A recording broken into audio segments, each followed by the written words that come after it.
Chris Roberts is a trainee who's going to speak to you about his experience at the Homeless Garden Project. All right, how you guys doing today? Great. When I was asked to do this by Derry, she sat me down and talked to me away from everybody else, and she gave me a lot of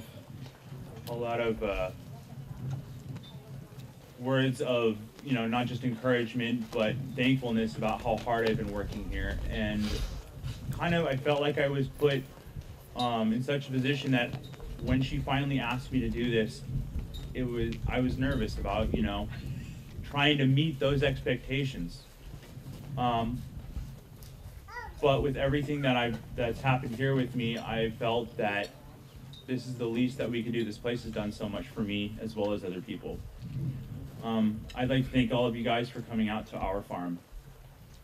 And it's funny when I say our farm because I think of all the numerous people that come here. Whether it's to volunteer, donate, find some peace and quiet, or like me and many other trainees, to get our lives back together and give it some purpose. All of us have left our mark here, but more apparent is the mark that's been left on us by this incredible place, as well as a sense of self-worth, dignity, and confidence that have helped me to truly define who I am and what I actually want to be. And how did I get to this point? Let me start by telling you guys a little bit about where I came from and what defines me. As a child, I grew up in a split household, a military family with strict discipline and harsh consequences.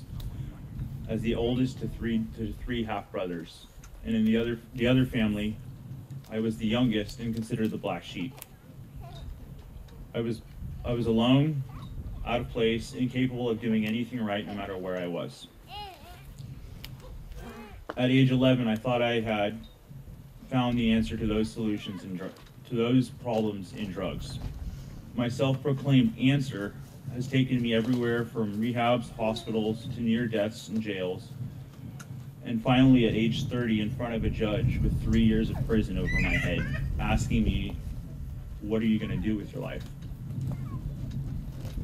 I've tried recovery numerous times, but without any meaningful purpose to guide my actions, always seem to fall short of success.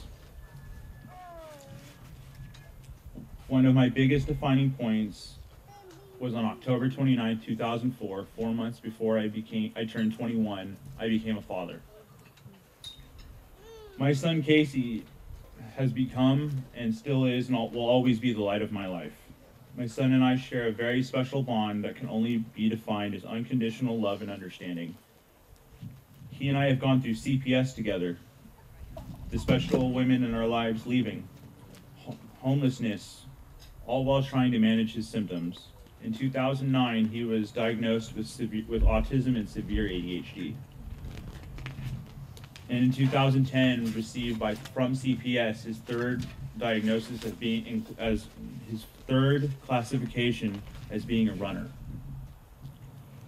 These things and more have strengthened our bond to one another. We truly are each other's shadow. Being the father to such a special boy means I have been gifted with patience, understanding, compassion, and unconditional love. And as parents, we're expected to know everything, have all the answers, and be perfect role models to our children. But in reality, that's not the case. We make mistakes and learn along the way just as they do. And after everything I've gone through, and he and I have gone through, my goal, my biggest hope is that I'll have raised him to be a better person than I was and to not follow in all of Dad's footsteps. All these events, learning experiences, and people are important defining moments in my life, but they do not solely define who and what I am. Up until the beginning of this year, I couldn't really see that. I let people and my past define my future. In mid-January of this year, it was suggested by several of my close friends, who are also trainees here, to come check out this place, this homeless garden project, and see what it was all about. And I had no idea what to expect. I was a couple of months clean. just out of jail and had no real sight to aim for. I knew how to care for my son and run a functioning household, but didn't know how to make me happy. How or what would make me happy. In a very short amount of time, I began to feel good about what I was accomplishing here at the farm, as a spark began to ignite inside of me. What had started as my own little personal therapy sessions grew and blossomed into a bright newfound passion, and I began to feel my purpose. February 1st, 2015 marked a fresh start as my first official day as a trainee. And now it's August. I've been an official trainee for 6.5 months.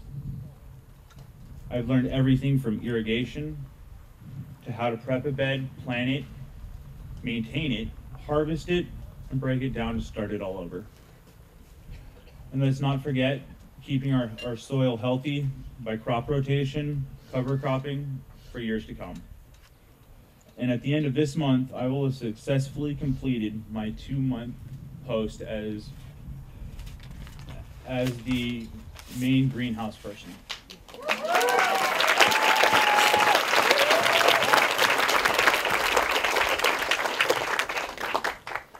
And due to the amount of commitment that I'm trying to show here, the farm manager has given me a unique opportunity.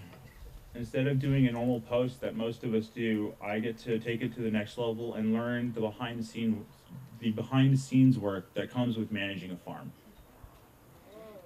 All of these skills are just the tip of the mark that this place has left on me. This is my home, my safe place, my tranquil serenity. And because of the positive effects that this place has had on me, I was discharged early from probation. My felony is completely erased.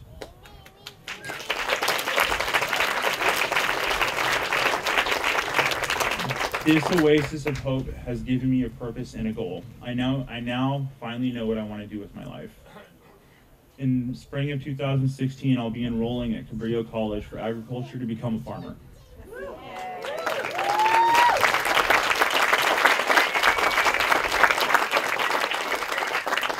And I've also already been given several job offers when I finish this program. But my ultimate goal is that I can own my own farm one day, so that I can teach children and adults similar to my child that have the same characteristics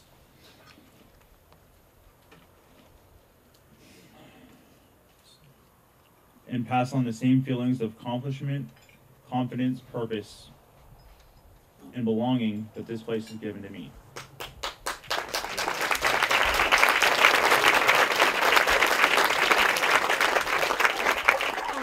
Without this remarkable place and its bosses, Derry, Chris, Lindsay, and Mike, who 7 years ago started out as a trainee just like I did and became something more.